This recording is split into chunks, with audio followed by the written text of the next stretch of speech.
Dear students, क्या आपने कभी एड्स के बारे में सुना है? कभी नहीं सुना? चलिए आज हम इसके बारे में बात करते हैं। जैसे कि आप जानते हैं कि आज 1 दिसंबर है और हर साल 1 दिसंबर को वर्ल्ड एड्स डे मनाया जाता है।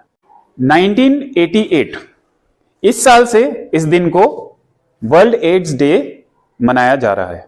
ठीक है, इस दिन को मनाने का मकसद क्या है कि लोगों में अवेयरनेस फैले कि एड्स क्या चीज है, क्या कौन सी बीमारी है, कैसे फैलती है और कैसे इससे बचा जाए। एड्स, जिसकी फुल फॉर्म है एक्वायर्ड इम्यूनो डेफिशिएंसी सिंड्रोम, जिसका मतलब है ये एक ऐसा सिंड्रोम है जिसे एक्वायर किया जाता है, पहले से नहीं है। आपके अंदर कोई चीज आई और आपके अंदर ये सिंड्रोम पैदा हो गया। कौन सा सिंड्रोम है? Immuno deficiency. आपकी इम्यूनिटी जो है, जो आपकी बीमारियों से लड़ने की शक्ति है, उसको ये बीमारी कम कर देती है। फिर छोटी सी भी कोई बीमारी हो, खांसी हो, जुकाम हो या फिर कोई और इन्फेक्शन हो जाए, कोई बैक्टीरियल इन्फेक्शन हो जाए, तो आपकी बॉडी उसके साथ लड़ नहीं सकती।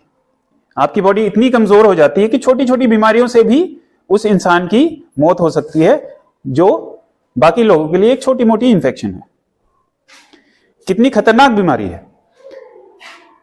और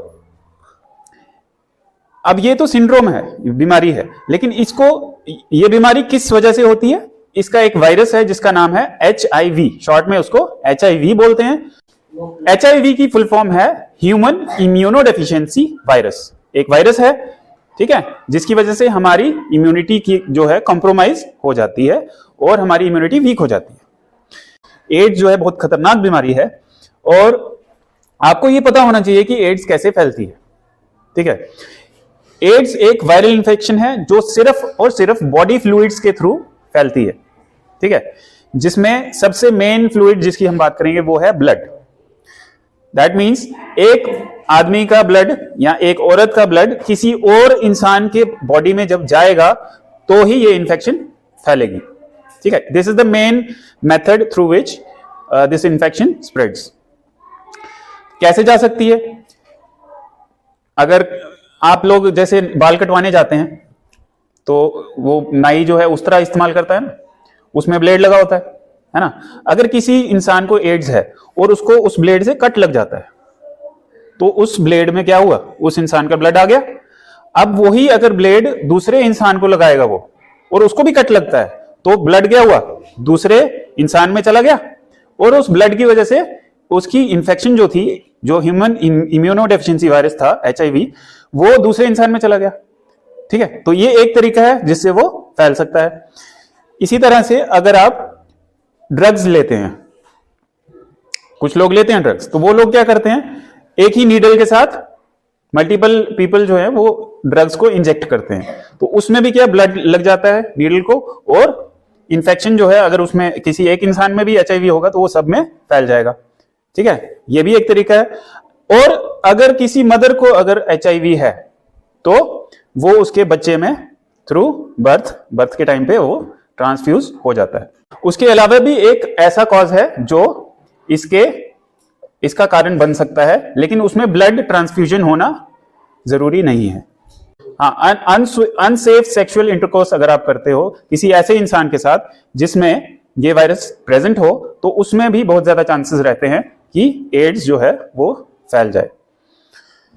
तो ये हुई जानकारी कि किस तरह से एड्स फैलता है। ठीक है, तो एक चीज इसमें जानने की ये भी है कि अगर किसी इंसान को एड्स हो जाता है तो इसका मतलब ये नहीं है कि उसने कोई गंदा काम किया है। ठीक है, हो सकता है किसी एक्सीडेंट की वजह से या किसी की लापरवाही की वजह से उसको एड्स हो गया हो। ठीक है, तो इसमें यह सोचने वाली बात नहीं है कि उसने कुछ गलत किया। इनफैक्ट ये सोचना चाहिए कि उसके साथ कुछ गलत हुआ है।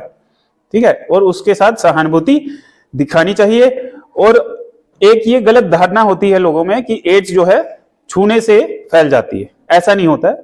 एड्स फैलना बहुत मुश्किल काम है, लेकिन टचिंग से या हग करने से या किसिंग से भी एड्स नहीं फैलती। इसके लिए सेक्सुअल इंटरकोर्स या फिर ब्लड ट्रांसफ्यूजन होना बहुत ही वाइटल है, उसके अलावा और किसी तरीके से ये नहीं फैलता है। ठीक है, तो that's all for today, thank you.